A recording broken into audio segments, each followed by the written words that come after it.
हाय, कैसे हो?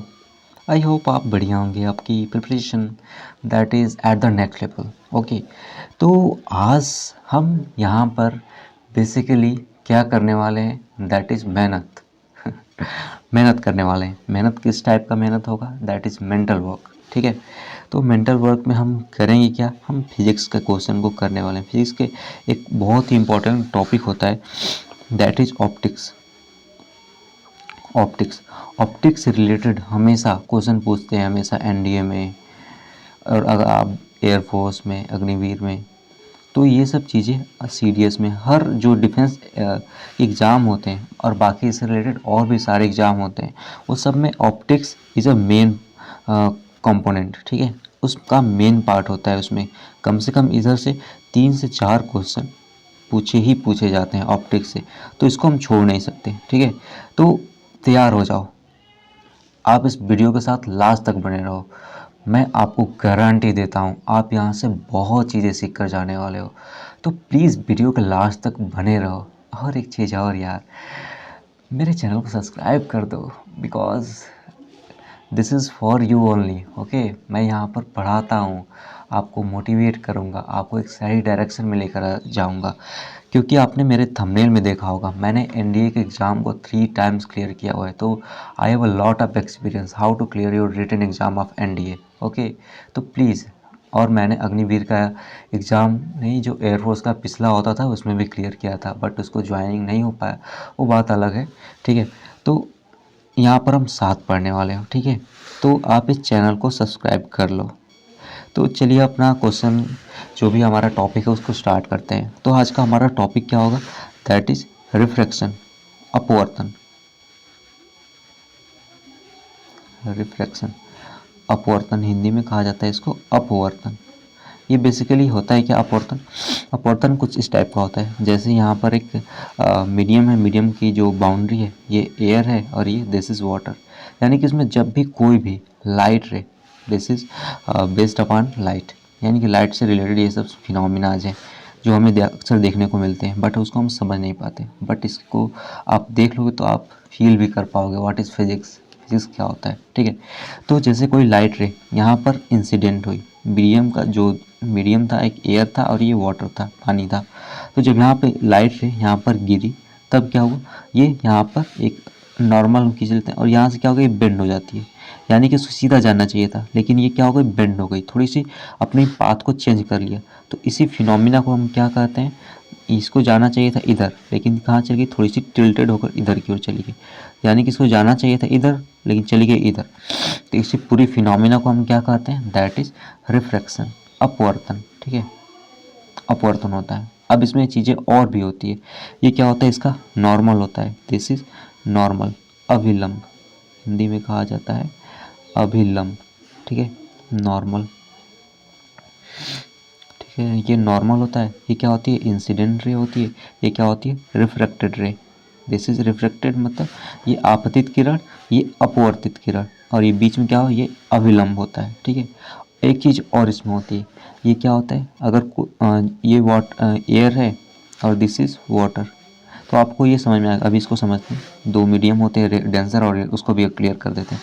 तो आपको ये चीज़ें ये समझ में आई होगी, जो ये रिफ्लेक्शन क्या होता है, यानी कि जब कोई भी लाइट रे एक मीडियम से दूसरे मीडियम में एंटर करती है, तो अपने पाथ से थोड़ा सा डेविएट हो जाती है, चेंज कर लेती है, थोड़ा सा भटक जाती है, जैसे तुम लोग भटक जाते हो किसी को देख कर।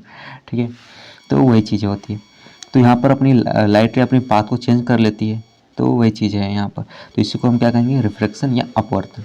अब इसका हम थोड़ा सा जो ये मीडियम है उसके बारे में कुछ समझ लेते हैं। मीडियम क्या होता है, जैसे हाँ, 2 टाइप के मीडियम होते हैं, एक सघन माध्यम, सघन मतलब डेंसर मीडियम, डेंसर, और एक होता है विरल माध्यम, विरल, विरल मतलब रेयरर मीडियम, रेयरर। ठीक है, रेयरर मीडियम। तो अब देखो, जैसे हमने एक 2 बॉक्स बना लिया, इसको समझ लेते हैं। हमने 2 बॉक्स को बना लिया, बॉक्स, ये ए बॉक्स है और that is B box, box B. अगर इस दोनों का बॉक्स का साइज़ सेम है, अगर हमने इसमें 4 सामान हमने रख दिया है और इसमें 10 सामान है, तो किसमें सामानों की संख्या ज़्यादा है, दैट इज़ बी बॉक्स में। बी बॉक्स में क्या होगा, सामानों की संख्या ज़्यादा है। जब सामान की संख्या ज़्यादा होगी तो इसमें क्या होगा कि कम एरिया में ज़्यादा लोग हैं, तो क्या होगा, ये डेंसर हो जाएगा। और ये कम है तो इसका क्या होगा, ये रेयरर हो जाएगा। अब देखना थोड़ा सा चीज़ें आपको समझ में आ जाएगी। जैसे अगर हमने वाटर ले लिया, वाटर वाटर हमने इतना ले लिया और इसी सेम साइज़ का हमने एयर इसी के अंदर भर लिया, तो अब बताओ किसके अंदर मॉलिक्यूल की संख्या ज़्यादा हो, किसके अंदर हम ज़्यादा अणु देख पाएंगे। तो वाटर के अंदर, क्योंकि वाटर क्या है, वाटर है। वाटर के अंदर क्या चीज़ होता है, वो द्रव है, यानी कि लिक्विड है, फ्लूइड है। तो फ्लूइड के अंदर क्या होता है, जो मॉलिक्यूल्स होते हैं उसकी संख्या ज़्यादा होती है, और एयर के अंदर क्या होती है, उसकी मॉलिक्यूल की संख्या क्या होती है, कम होती है। तो क्या हो जाएगा, ये रेयरर मीडियम यानी कि विरल माध्यम हो जाएगा, और ये क्या होगा, ये सघन माध्यम हो जाएगा, वाटर। तो बातें कुछ समझ में आई होगी, वैसे समझ में आई गई होगी, बिकॉज समझा दिया हूँ इतने अच्छे से, ठीक है। तो इससे अब चीज़ आप और बताना, और चीज़ एग्जांपल देते हैं, सीख जाओगे और चीज़ें, ठीक है। जैसे हमने एक ये कांच का टुकड़ा ले लिया, दिस इज़ ग्लास, और सेम साइज़ का हमने वाटर ले लिया, ठीक है, सेम एरिया का। तो अब बताना इसमें से कौन सा डेंसर हुआ, कौन सा रेयर। तो ग्लास क्या है, ग्लास के अंदर मॉलिक्यूल की संख्या क्या होगी, ज़्यादा होगी, और इसके अंदर कम होगी। तो ये क्या होगा, ये रेयरर मीडियम, और ये क्या होगा, डेंसर मीडियम इसके रिस्पेक्ट में। यानी कि ये वाटर के रिस्पेक्ट में क्या होगा, ये डेंसर होगा, और ये क्या होगा, ये रेयरर हो जाएगा। हमेशा जो डेंसर रेयरर निकलता है वो हमेशा किसी का रिस्पेक्ट में निकलता है, किसी के आपेक्ष और सापेक्ष में निकलता है, ठीक है। तो आपको ये चीज़ें समझ में आ गई होगी। ओके, अब चीज़ें और जान लेते हैं, ठीक है। तो हम बढ़ रहे हैं यहाँ से बेसिक चीज़ें, बेसिक जो बहुत ही आपको 10th 11th 12th में पढ़ाई गई होगी। तो वही चीज़ आप सीख रहे होंगे जो कि आप थोड़ा सा भूल गए थे। ओके, तो सीखा करो। चलो देखते हैं। हाँ, तो अब हम क्वेश्चन यहाँ से करें। जैसे ये रेयरर मीडियम है, यानी कि विरल माध्यम है। ये सघन माध्यम है, डेंसर मीडियम, सघन। स से सघन, बी से विरल, और आर से रेयरर, डी से डेंसर, ठीक है। तो हमने एक नॉर्मल खींच लिया, अभिलंब। ये क्या है, अभिलंब है, ठीक है, ये अभिलंब है। तो यहाँ से लाइट रे आई और यहाँ पे इंसिडेंट हुई इसके नॉर्मल के पास। अब ये किधर बेंड होगी, टुवर्ड्स द नॉर्मल, यानी कि नॉर्मल की ओर, यानी कि अभिलंब की ओर क्या होगी, ये मुड़ेगी। क्यों मुड़ेगी, क्योंकि क्या था, ये रेयरर मीडियम था, ये डेंसर मीडियम था। जब भी कोई लाइट रे रेयरर टू डेंसर ट्रेवल करती है तब क्या होता है, वो हमेशा अभिलंब की ओर मुड़ जाती है। ऐसा क्यों होता है, ऐसा क्यों होगा, बिकॉज यहाँ पर जैसे इसके अंदर डेंसर के अंदर घुसेगी, अब डेंसर मीडियम है तो क्या होगा, ऑटोमेटिकली इसकी स्पीड कम हो जाएगी। जैसे अगर कोई भीड़ भाड़ वाली गली है, तो अगर भीड़ भाड़ वाली गली में आप बाइक लेकर घुसोगे तो आपकी स्पीड क्या होगी, बाइक की स्लो होगी। क्यों, क्योंकि आप किसी में ठोक ना दो। और अगर खाली गली हो तो उसमें क्या होगा, आप तेज़ भागोगे। तो लाइट सेम इसी तरह से काम भी करती है। तो जैसे इसके अंदर ये क्या हवा था, एयर था, और ये क्या था, वाटर था, यानी कि रेयर मीडियम है, ये डेंसर मीडियम है। तो जब ये खाली रास्ता मिला तो ये क्या होगा, अपनी स्पीड से भागेगी। और जैसे ही भीड़ भाड़ वाले का ये क्या होगा, अपनी स्पीड को स्लो करना पड़ेगा। जब इसकी स्पीड स्लो हो जाएगी, तो जैसे मान लेते हैं कोई बच्चा है, बच्चा इधर गया, बहुत तेज़ भाग रहा था, किसी ने उसको पीट दिया, मार दिया बेचारे को। अब क्या होगा, बेचारा रोता हो किसके पास जाएगा, दैट इज़ नॉर्मल, यानी कि मम्मी के पास जाएगा, ठीक है। तो हमेशा मम्मी के पास क्यों जाएगी, उसकी स्पीड कम हुई, बेचारा कॉन्फिडेंट डीमोटिवेट फील कर रहा है, अनकॉन्फिडेंट फील कर रहा है, ठीक है। तो ये क्या होगा, इधर नॉर्मल की ओर जाएगा, और नॉर्मल क्या है, उसकी मम्मी है, तो अपनी मम्मी की ओर जाएगा, ठीक है। तो ये चीज़ें आपको समझ में आएगा डेंसर रेयर में, ये आपको कॉन्सेप्ट क्लियर हो गया। अगर नहीं समझ में आएगा तो आप कमेंट करके ज़रूर बता देना, ठीक है। और वैसे समझ में आ गया होगा। तो चलते हैं अगले क्वेश्चन, अगले टाइप का जो कॉन्सेप्ट है उस पर चलते हैं। वो अगला एक चीज़ आपने पढ़ा होगा, कोई भी मीडियम होता है, कोई भी मीडियम है तो उसका क्या होता है, रिफ्रैक्टिव इंडेक्स, यानी अपवर्तनांक होता है। रिफ्रैक्टिव इंडेक्स यानी कि अपवर्तनांक, अपवर्तनांक होता है, ठीक है। ये अपवर्तनांक होता है क्या, जो समझ लेते हैं अभी इसको, ठीक है। अपवर्तनांक क्या होता है, तो आपने एक फार्मूला पढ़ा होगा, n equal to c by v. अगर नहीं भी पढ़ा होगा तो पढ़ लो अभी, ठीक है। तो n इक्वल टू क्या होता है, n इज़ अपवर्तनांक, यानी कि रिफ्रैक्टिव इंडेक्स है। अगर ये रिफ्रैक्टिव इंडेक्स है और c क्या है, the speed of light in vacuum, speed of light in vacuum मतलब निर्वात में, यानी कि हवा में या निर्वात में, speed of light in vacuum. और ये क्या होगा, ये वी क्या होगा, वेलोसिटी किसके, speed of light in that medium, जिसका रिफ्रैक्टिव इंडेक्स हमें निकालना है। तो जब भी हम लाइट की स्पीड में उसका जो उसके अंदर की उस मीडियम के अंदर लाइट की स्पीड के हम भाग देते हैं, तब हमारा क्या आता है, दैट इज़ रिफ्रैक्टिव इंडेक्स या अपवर्तनांक होता है। ये अपवर्तनांक क्या होता है, हाँ इसका ये बहुत ही इंपॉर्टेंट पॉइंट है, ये आपको भूलना नहीं है। अपवर्तनांक क्या होगा, अपवर्तनांक के अंदर ये आपको समझेंगे, यानी कि जब लाइट की स्पीड को हम उस मीडियम में लाइट की स्पीड से हम भाग दे देते हैं, तब यानी कि डिवाइड कर देते हैं, तब हमारा क्या आता है, दैट इज अपवर्तनांक। ओके, अपवर्तनांक आता है। अब चीज़ जानो अपवर्तनांक के बारे में कुछ इंपॉर्टेंट चीज़ें। अपवर्तनांक क्या है, डायमेंशन लेस क्वांटिटी है,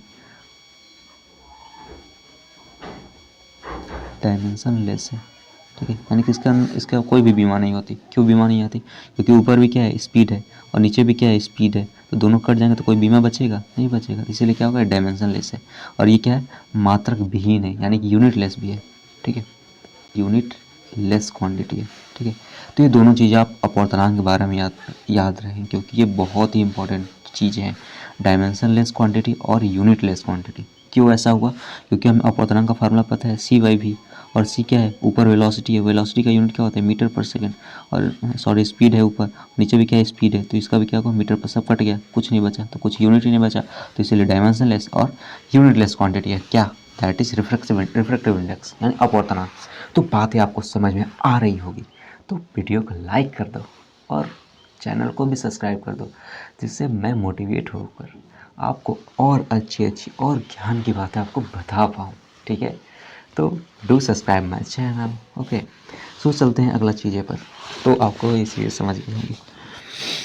तो हाँ, और चीज़ें हैं जो स्नेल लॉ, एक स्नेल लॉ होता है, ये बहुत ही इम्पोर्टेंट है।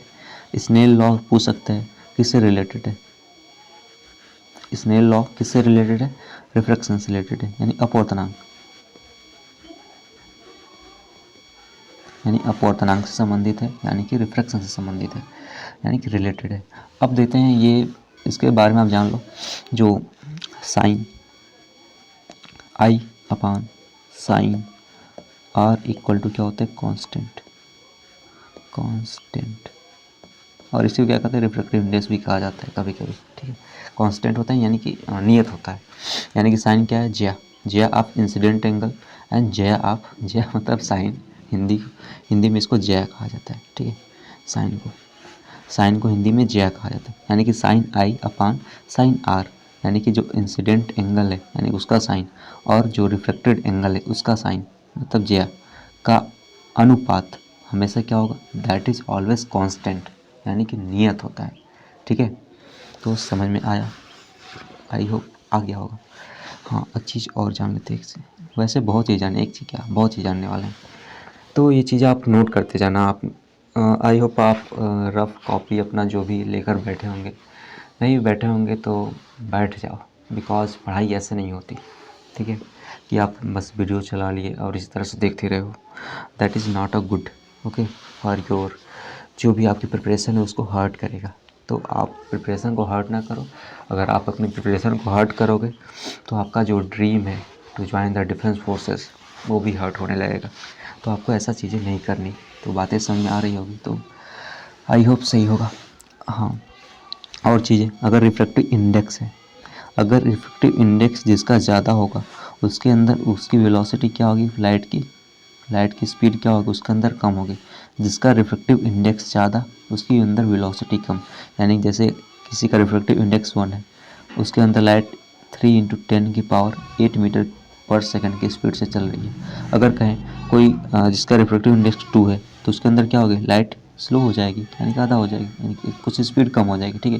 कुल मिलाकर अगर जिसका रिफ्रैक्टिव इंडेक्स ज़्यादा उसके अंदर लाइट की स्पीड भी क्या होगी, कम होगी, और जिसका रिफ्रैक्टिव इंडेक्स कम उसके अंदर लाइट की स्पीड ज़्यादा। तो ये आपको ये रिलेशन याद रखना है, यानी कि n is directly inversely proportional to the velocity, velocity यानी कि स्पीड ऑफ लाइट, वेलोसिटी और स्पीड में अंतर होता है, सॉरी। तो स्पीड और इसका रिलेशन, ठीक है, n is inversely proportional to the speed, ये बातें आपको याद रखनी है। इसकी स्पीड ज़्यादा, इसकी वैल्यू ज़्यादा तो इसकी वेलोसिटी यानी कि स्पीड कम, ठीक है। तो आई होप याद रखना, होप कुछ नहीं करेंगे, बस याद रखना है, ठीक है। और चीज़ें, हाँ एक चीज़ और है, अगर कोई भी लाइट का हमें उसका वेवलेंथ दिया गया, यानी कि लैम्डा की वैल्यू दी गई है, और पूछ रहा है कि उसका रिफ्रैक्टिव इंडेक्स कहा जाएगा। अगर लैम्डा की वैल्यू बढ़ रही है, लैम्डा की वैल्यू बढ़ रही है, तो उसका रिफ्रैक्टिव इंडेक्स क्या होगा, दैट इज़ वो भी डिक्रीज करेगा रिफ्रैक्टिव इंडेक्स। मतलब सॉरी, लैम्डा की वैल्यू किसी चीज़ में बढ़ी तो उसका अपवर्तनांक क्या होता है, कम होता है, अपवर्तन उसका कम होता है। ठीक है, क्यों होता है, जैसे अगर रेड है, रेड का वेवलेंथ क्या होता है, मैक्सिमम होता है, हाई होता है, और सबसे कम किसका होता है, वॉयलेट का सबसे कम होता है। तो इसका क्या होगा, इसका अपवर्तनांक सबसे कम होगा। क्यों होगा, क्योंकि इसकी रिफ्रैक्टिव इंडेक्स इसका वेवलेंथ ज़्यादा है। ठीक है, रेड रंग का वेवलेंथ क्या है, ज़्यादा है। अगर वेवलेंथ ज़्यादा है तो उसके अंदर क्या होगा, उसका अपवर्तनांक कम होगा। क्यों होता है, क्योंकि इसका रिलेशन होता है वन अपॉन लैम्डा स्क्वायर। ठीक है, ये चीज़ होता है। अगर इसकी मान ज़्यादा तो इसका कम, अगर इसका ज़्यादा तो इसका ज़्यादा कम। ठीक है, ये उल्टा है। ठीक है, तो ये चीज़ें आपको याद होनी चाहिए, याद रहेगी। हाँ, अब इसके एप्लीकेशंस कुछ होते हैं जो कि बहुत ही ज़्यादा इम्पोर्टेंट है। जो एनडीए और सीडीएस के एग्ज़ाम होते हैं, एनडीए और सीडीएस का, सीडीएस और सीएपीएफ क्या होता है, सेंट्रल आर्म पुलिस फोर्स। ठीक है, तो इसका एग्ज़ाम में इसके एप्लीकेशन से बहुत ही ज़्यादा क्वेश्चन पूछे जाते हैं। एयरफोर्स में वैसे कुछ क्वेश्चन पूछे जाते हैं एप्लीकेशन से, बट इस ये तीनों एग्ज़ाम को टारगेट करते हुए तो हम बताएं तो इसमें बहुत ही ज़्यादा क्वेश्चन पूछे जाते हैं। That is based on application of reflection of light. ठीक है, तो हम इसको आज सीखेंगे कौन कौन चीज़ें में क्या क्या चीज़ें होती है। ठीक है, पहले हम जान लेते हैं। तो इसके एप्लीकेशन क्या हैं, जैसे मिराज 2000 नहीं, दैट इज़ मरीचिका। Mirage 2000 is a fighter aircraft, जो कि बालाकोट एयर का स्ट्राइक हुआ था ना पाकिस्तान की, अपने बेटे के घर में एयर स्ट्राइक किया था हम लोगों ने, तो बस वहीं पर हमने इसका मिराज 2000 का यूज़ किया था, जो कि फ्रांस मेड है। ये चीज़ें आपको पता होनी चाहिए, क्योंकि आप डिफेंस को ज्वाइन करने जा रहे हैं, तो आप डिफेंस से रिलेटेड बहुत चीज़ आपको पता होनी चाहिए। जो मिराज 2000 है, ये क्या है, फ्रेंच मेड दसॉल्ट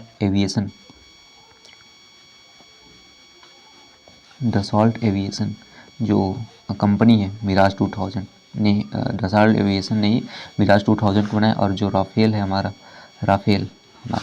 जो बाज है, हमारा जो इंडियन एयरफोर्स का, वो क्या है, उसको भी दसॉल्ट एविएशन ने ही इसको मैन्युफैक्चर किया है, बनाया है। ठीक है, तो ये चीज़ आपको पता होनी चाहिए। ओके, तो मिराज के बारे में हमने तो जान लिया, और क्या जानेंगे, और बहुत चीज़ जानेंगे फिजिक्स में। अरे क्या हो रहा है, चलो इसको साफ ही कर लेते हैं पूरा ही।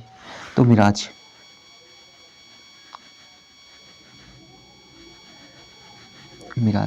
मिराज में के अंदर क्या होता है, मिराज के अंदर भी क्या होता है, रिफ्रैक्शन ही हो जाता है, रिफ्रैक्शन होता है। सारा जो अभी एप्लीकेशन पढ़ेंगे सब रिफ्रैक्शन के अंदर ही आएगा। ठीक है, मिराज हो गया। जो पेंसिल बेंड होता है ना, पानी में अगर गिलास में आप कोई भी ट्रांसपेरेंट ग्लास ले लो, उसके अंदर पानी भर का पेंसिल उसके अंदर हम डालेंगे तो क्या होगा, पेंसिल बेंड दिखाई देगा। क्यों होता है, that is because of refraction और CTIN, इसको मीनिंग को देख लें। ठीक, ये रिफ्लेक्शन। अब मिराज और जो पेंसिल बेंड होता है वो किसके कारण होता है, रिफ्लेक्शन। और क्या होता है, जो रेनबो हमारा इंद्रधनुष बनता है ना, सॉरी इसको एक बार साफ करते हैं अच्छे से। मिराज हो गया, पेंसिल वाला जो एग्जाम्पल हो गया, और रेनबो हो गया, प्रिज्म हो गया, और स्टार्स जो हमें ट्विंकल करते, स्टार्स से रिलेटेड ये चीज़ें भी हो गई, स्टार हो गए। और जो डीप, जैसे अगर आप स्विमिंग पूल में गए होगे तो उसमें आपने देखा होगा कि जो स्विमिंग पूल होता है उसको आप ऊपर से देखते हो लगता है कि बहुत गहरा है, और रियल में वैसा कुछ नहीं होता।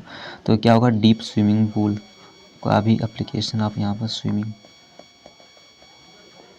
ठीक है, डीप क्यों दिखाई देता है। और बहुत सारी एप्लीकेशंस है, जैसे कैमरा के अंदर क्या होता है, हमारा फ़ोटो मिलता है, फ़ोटो खींचता है हमारा कैमरा, फ़ोटो क्लिक करता है, तो उसके अंदर भी क्या होता है, रिफ्लेक्शन काम करता है। कैमरा हो गया, CMER है, कैमरा हो गया। टेलीस्कोप हो गया। और जो रिफ्लेक्शन होता है, एटमॉस्फेरिक रिफ्लेक्शन हो गया, यानी जो वायुमंडलीय अपवर्तनांक होता है वो हो गया। स्कैटरिंग ये सब क्या है, लाइट क्या है, ये स्कैटरिंग तो एक अलग फिनोमिना होगी। यानी कि जो ये चीज़ें आपने हमने इसको बताया ना, ये पूरे क्या है यहाँ तक, ये पूरा क्या है, that is based upon your refraction. यानी कि इसमें रिफ्रैक्शन की फिनोमिना काम करता है, तभी ऐसा हमें दिखाई देता है। ठीक है, टेलीस्कोप हो गया, माइक्रोस्कोप हो गया, सब में क्या होगा, रिफ्रैक्शन काम करता है। तो आई होप इतना चीज़ें आपको याद रहे। मिराज, मरीचिका, मरीचिका क्या होता है, कभी कभी आपने देखा होगा दूर, कभी गर्मियों के दिनों में ऐसा होता है अधिकतर कि जब आपने दूर देखा कि लगा कि आगे पानी गिरा हुआ है, वाटर गिरा हुआ है, तो ऐसा कुछ होता नहीं, that is because of reflection of light. और उस फिनोमिना को क्या कहते हैं, मिराज। और पेंसिल बेंड दिखाई देता है, रेनबो के अंदर रिफ्लेक्शन होता है, और इसके अंदर डिस्पर्शन भी होता है रेनबो के अंदर, यानी कि रिफ्लेक्शन भी होता है, डिस्पर्शन भी होता है, दोनों होता है। प्रिज्म के अंदर दोनों चीज़ें होती है, रिफ्लेक्शन और डिस्पर्शन दोनों। स्टार्स जो ट्विंकल करते हैं, दैट इज़ बेस्ड अपॉन क्या होता है, रिफ्लेक्शन। और डीप स्विमिंग पूल, यानी कि स्विमिंग पूल जो गहरा क्यों दिखाया जाता है, this is because of reflection. Camera के अंदर जो हम फोटो क्लिक करते हैं उसके अंदर लाइट जाता है, तो वहाँ पर भी क्या होता है, रिफ्लेक्शन काम करता है। और टेलीस्कोप, तो इतना चीज़ आपको पता हो गई। ओके, तो चलते हैं नेक्स्ट स्लाइड पर। स्लाइड क्या, सबको मिटा देते हैं आज तक। तो इतना चीज़ें आपको बातें समझ में आई होगी, तो गुड। तो और चीज़ें हैं, हाँ, आप कुछ और फिनोमिना के बारे में जान लेते हैं जो लाइट के से रिलेटेड होते हैं। जैसे हो गया डिस्पर्शन। डिस्पर्शन क्या होता है हिंदी में, इसको वर्ण विक्षेपण। देखो हिंदी बहुत ही अच्छी होती है, वर्ण विक्षेपण ये आपको डायरेक्ट बता देती है इसका मतलब। वर्ण विक्षेपण, वर्ण मतलब क्या होता है, कलर। विक्षेपण मतलब बिखर जाना, यानी कलर का बिखर जाना। यानी कि जो लाइट रे है ना, उसके अंदर 7 कलर्स होते हैं, उसका जो क्रम होता है वो क्या होता है, VBGYOR। तो ये चीज़ें हैं ना, वो ये आपको ये क्या है, violet, indigo, blue, yellow, green, yellow, orange and red, ये इसका क्रम होता है, सीरीज होता है वर्ड विषय पर डिस्पर्शन का। यानी सबसे नीचे क्या होगा, वायलेट होगा, फिर इंडिगो होगा, blue, green, yellow, orange and red. Red सबसे ऊपर आता है क्योंकि बिकॉज ये शेर है। शेर किस टाइप का, वेवलेंथ का शेर है, यानी कि वेवलेंथ इसका सबसे ज़्यादा होता है, यानी कि तरंग दर इसका सबसे ज़्यादा होता है, इसीलिए this is called the line of light. Sorry ऐसा कुछ है नहीं, बट ये इसका वेवलेंथ ज़्यादा होता है। तो डिस्पर्सन ये होता है वर्ड विषय पर। और होता है स्कैटरिंग। स्कैटरिंग क्या होता है, स्कैटरिंग, व्हाट इज स्कैटरिंग, प्रकीर्णन। प्रकीर्णन क्या होता है, जैसे दिन भर जैसे हमारा जो स्काई है वो ब्लू रंग का दिखाई देता है। ब्लू ऐसा क्यों होता है, और जो ब्लू, और जो हमारा गहरा पानी है वो ग्रीन कलर का दिखाई देता है। ये सब किस फिनोमेना की वजह से होता है, डैट इज़ स्कैटरिंग की वजह से ये सब चीज़ें, ब्लू स्काई दिखाई देना, और ग्रीन पानी दिखाई देना, और सूरज डूबते समय लाल दिखाई देना, और निकलते समय लाल दिखाई देना। ऐसा क्यों होता है, this is because of scattering. तो आपको ये चीज़ें याद होनी चाहिए, नहीं है तो थोड़ी सी आप अपने को इस लेवल तक लेकर आओ कि आप डिफेंस के एग्ज़ाम को क्लियर कर पाओ। वैसे आसान होते हैं, अगर आप कोई भी करने की चीज़ों को ठान लो, अगर आपके अंदर सेल्फ बिलीव है तो आप आसानी से कर पाओगे इसको। ठीक है, तो इतना चीज़ें आप जान गए और चीज़ें जान लेते हैं। ठीक है, तो हाँ, इतना ये सब क्या था, अभी हमने बस रिफ्लेक्शन पढ़ा। अब इसके अलावा हम इसके आगे पढ़ेंगे, दैट इज़ लेंसेज। जो लेंस होता है उसके बारे में हम पढ़ेंगे। तो मेनली 2 टाइप के लेंस होते हैं, कौन कौन से, एक होता है कॉन्वेक्स लेंस, और दूसरा होता है कॉनकेव लेंस। इसी दोनों पर क्वेश्चन ज़्यादातर पूछे जाते हैं, कॉन्वेक्स और कॉनकेव। कॉन्वेक्स कैसा होता है, इस तरह का होगा, यानी कि बीच में मोटा, किनारों पर पतला। और कॉनकेव किस टाइप का होगा, इस टाइप का होगा, यानी कि बीच में पतला और किनारों पर मोटा हो जाएगा। दिस इज कॉनकेव लेंस और दिस इज़ कॉन्वेक्स लेंस। अब इसके जो एप्लीकेशंस होते हैं ये बहुत ही ज़्यादा इम्पॉर्टेंट है आपके एग्ज़ाम के लिए। क्यों इम्पॉर्टेंट है, क्योंकि इस पर जो इसकी कंडीशंस है, 6 कंडीशंस किसकी, कॉन्वेक्स लेंस की, इससे रिलेटेड बहुत ही क्वेश्चन पूछ जाते हैं। इसका तो एक ही 2 कंडीशन है मेनली, तो इस पर क्वेश्चन कम आते हैं, और ज़्यादातर क्वेश्चन किस पर आते हैं, कॉन्वेक्स लेंस। तो आज इसी को हम इस क्लास में इसको निपटाने वाले हैं। ठीक है, चलो निपटाना स्टार्ट करते हैं वैसे चलो एक बार देखते हैं इसको निपटाना। तो सबसे पहले हम इसके बारे में कुछ जान लेते हैं। Convex lens. कॉन्वेक्स लेंस कुछ ऐसा होता है, दिस इज कॉन्वेक्स लेंस। तो इसका ये क्या होता है, ऑप्टिकल सेंटर होता है, इसको ओ से रिप्रेजेंट किया जाता है। ये क्या होता है, इसका फर्स्ट फोकस होता है। ये क्या होगा, इसको हम 2f2, जैसे हम दर्पण पढ़ रहे थे इसको हम क्या कहते थे, सी कहते थे, यानी कि सेंटर ऑफ कर्वेचर कहा जाता था। इसमें f होगा और इसका क्या होता है, f2 होता है और इसका 2f2 हो गया। तो ये चीज़ें आपने पहले भी पढ़ा होगा, ठीक है। तो इसी के ऊपर हम एप्लीकेशन में करने वाले हैं। कैसे करेंगे, अभी करेंगे थोड़ी देर में। बस आप जानने वाले बहुत इंपॉर्टेंट चीज़ें जो आपको एग्ज़ाम में 2 से 2 क्वेश्चन तो आराम से करवा देगी, ठीक है। लेंसेज से क्वेश्चन हमेशा पूछे जाते हैं। तो फर्स्ट कंडीशन, हाँ, तो ये आपको याद होनी चाहिए, कहाँ कौन सा पॉइंट कहाँ पर है, इसको हम फिर से नहीं बताऊंगा, ठीक है। तो चलो देखते हैं। तो जैसे हमारा फर्स्ट कंडीशन होता है, जब हम ऑब्जेक्ट को, हमेशा ये इमेज से रिलेटेड हमेशा क्वेश्चन पूछे जाते हैं, इमेज रिलेटेड क्वेश्चन पूछे जाते हैं हमेशा, इमेज रिलेटेड। तो अगर हम कोई भी वस्तु को, कोई भी ऑब्जेक्ट को हम एट इन्फिनिटिव रखते हैं, यानी अनंत पर रखते हैं, इन्फिनिट रखते हैं, तो हमारा जो इमेज कहाँ बनता है, f2 पर। कौन से लेंस के लिए हमें ये बता रहा हूँ, कॉन्वेक्स लेंस की हम बात कर रहे हैं, कॉन्वेक्स लेंस यानी उत्तल लेंस की बात कर रहे हैं, उत्तल लेंस की। तो हमारा फोकस पे बनता है, ठीक है। इन्फिनिट पर रखा जाता है ऑब्जेक्ट को यानी कि ऑब्जेक्ट, सॉरी अभी जी इसको साफ करते हैं, गड़बड़ हो गया, दिस इज गड़बड़, हाँ गुड। तो ऑब्जेक्ट, ये ऑब्जेक्ट है और ये क्या है, हम इमेज की बात करें इधर, ठीक है। ऑब्जेक्ट हो गया, ये इमेज की बात करें, ये फोक f2 पे बनता है। f2 क्या है, इधर देख लेते हैं एक बार। f2 कहाँ बनेगा, अगर इधर हम वस्तु को रखते हैं तो कहाँ बनेगा इसका इमेज, नीचे उल्टा, छोटा, बहुत छोटा बनता है। कैसा होता है, इधर हम पूरा एक स्लाइड बनाकर तैयार करते हैं। इन्फिनिटी पर आप इसको लिखते जाओगे, ठीक है। ये बहुत ही ज़्यादा इंपॉर्टेंट है। इन्फिनिट पर रखा जाता है, f2 बनता है। कैसा होता है, इमेज हमेशा उल्टा होता है, उल्टा, हिंदी वाला को खुश करते हैं थोड़ा सा, उल्टा होता है। और कौन सा कैसा होता है, बहुत छोटा होता है, बहुत छोटा, यानी कि वेरी स्मॉल साइज का होगा। किस टाइप का होगा, वास्तविक प्रतिबिंब बनता है, सॉरी हिंदी ऐसा नहीं होता है, ये वास्तविक प्रतिबिंब बनता है, वास्तविक, यानी कि उल्टा क्या होता है,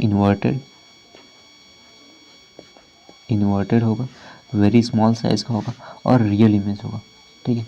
तो ये चीज़ें आपको याद, कब होगा ऐसा, जब इन्फिनिट पर रखा जाता है तो f2 बनता है फोकस में। ऐसा होता है इन्वर्टेड, उल्टा, बहुत छोटे साइज का होगा और रियल इमेज होता है, किस कौन से लेंस में, दैट इज कॉन्वेक्स लेंस। तो अगला कंडीशन क्या है, हम अगले कंडीशन को देखते हैं, सॉरी। तो अगला कंडीशन है कि जब हम ऑब्जेक्ट को, यानी कि इन्फिनिट, सॉरी, जब हम बस उसका स्पेलिंग थोड़ा सा देख लें, लिखना मुश्किल होता है यार स्क्रीन पर।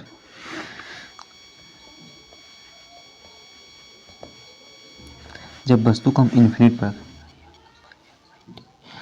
पर रखा जाता है, इन्फिनिट एंड किसके बीच में, इन्फिनिट एंड जो 2f1 है ना, 2f1 किधर एक बार देख लेते हैं, 2f1 यानी कि इन्फिनिट और इधर कहीं रखा जाए 2, ये सॉरी f1 है, ये 2f1 और इन्फिनिट के बीच में रखा जाएगा, तब उसका इमेज कहाँ बनता है, देखो जैसे जैसे हम इमेज को नज़दीक लेकर आएंगे, ये इधर की ओर, जैसे जैसे हम इसको इधर लेकर आएंगे तो इधर शिफ्ट होता जाएगा, ये इमेज आगे बढ़ता जाएगा, इधर की ओर भागता जाएगा। जैसे जैसे इसको हम नज़दीक लेकर आएंगे, लेंस को वस्तु को लेंस से नज़दीक लेकर आएंगे तो क्या होगा, वो दूर की ओर भागता जाएगा, ठीक है, उससे दूर भागेगा लेंस, ठीक है। तो ये चीज़ आपको, ये कंडीशन बहुत याद रखनी पड़ेगी। तो अगर हम इसको यहाँ पर रखते हैं तो कहाँ बनता है, इसके f2 के,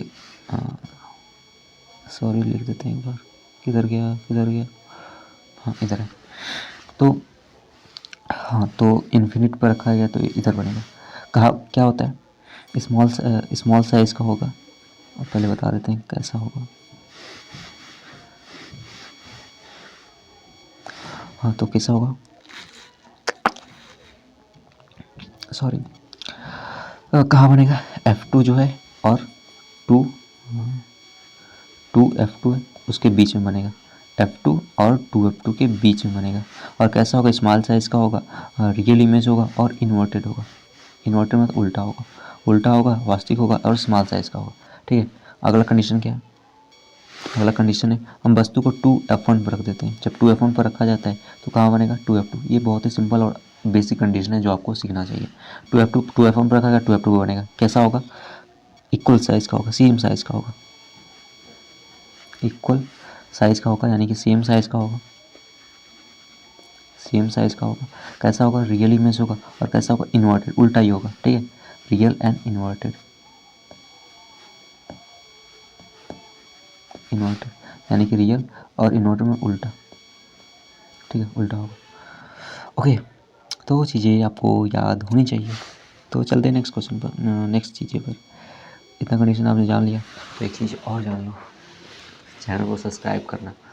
आप क्या करो, एक बहुत इंपॉर्टेंट काम है, शायद आप कर भी दोगे और आपके लिए वो आसान भी है, वो मेरे लिए इम्पोर्टेंट है और आपके लिए आसान है। टू सब्सक्राइब यार ठीक है, जो लाल कलर का आपको बटन दिख रहा है उसको पीला नीला कर दो, जैसा हो जाए तो कर दो ऐसा। ठीक है, बस क्लिक हो जाना चाहिए चलो, तो अगला कंडीशन क्या है, हमने कहाँ तक रख लिया वस्तु को, हमने इसके बीच में रख लिया, इसको यहाँ तक रख दिया। अब हम क्या करेंगे, और इसके नज़दीक लेकर जाएंगे, और इसके नज़दीक लेकर जाएंगे। हमने कहाँ रख दिया, F2 पर रख दिया, 2F1 पर रख दिया। अब हम रखेंगे 2F1 और F1 के बीच में। तो कहाँ पे इसका इमेज बनता है, ये बनेगा, सॉरी ये F1 है, तो बनेगा ये F2 और जो इन्फिनिट है अनंत के बीच में। ठीक है, F2 और अनंत के बीच में रहेगा। कैसा होगा, ये आप देखो, जैसे ही आपने ये कंडीशन बराबर का ख़त्म कर लिया, यानी कि इस पर क्या हो रहा था, यहाँ पर 2F1 पर बराबर बन रहा था इसी के नीचे। अब जैसे इसको हम यहाँ पर लेकर आएंगे, अब क्या होगा, ये इस अब इमेज बड़ा बनता जाएगा, उल्टा तो होगा लेकिन बड़ा बनता जाएगा। ठीक है, तो कैसा होगा ये ये रियल तो इमेज होगा और इन्वर्टेड भी होगा, उल्टा भी होगा, बट क्या होगा, बिग साइज का, यानी कि एनलार्ज होगा, एनलार्ज साइज का होगा। ठीक है, तो इतना आपको याद रहे तो चीज़ें आपको समझ में आ रही होगी। अगर आप कंडीशन को, जो दर्पण वाली चीज़ें है, जो मिरर वाली चीज़ है, उससे रिलेट कर, जो कॉनकेव मिरर का जो एप्लीकेशंस है उससे अगर आप रिलेट करके पढ़ोगे, अगर आपको ये पता है तो आपको ये याद करने में बहुत आसानी होगी। ठीक है, जो कॉनकेव मिरर वाला एप्लीकेशन है, जो 6 कंडीशन है, रुक जाओ, जो कॉनकेव मिरर का एप्लीकेशन है, कॉनकेव मिरर, जो कॉनकेव मिरर का एप्लीकेशन है, अगर आप उससे इसको रिलेट करके पढ़ेंगे तो आपको आसानी से ये सब चीज़ें पता हो जाएगी। ठीक है, तो अगले पार्ट पर चलते हैं। हमने कहाँ रखी, अब हम रखेंगे इसको F1 पर। अगर F1 पर रखते हैं तो क्या होता है, इमेज कहाँ बनेगा, इन्फिनिट पर बनेगा, इन्फिनिट अनंत पर बनेगा। कैसा होगा, रियल रियल सॉरी कैसा होगा, इमेज रियल होगा यानी कि वास्तविक होगा, इन्वर्टेड होगा यानी उल्टा भी होगा, अभी तक उल्टा ही बनेगा,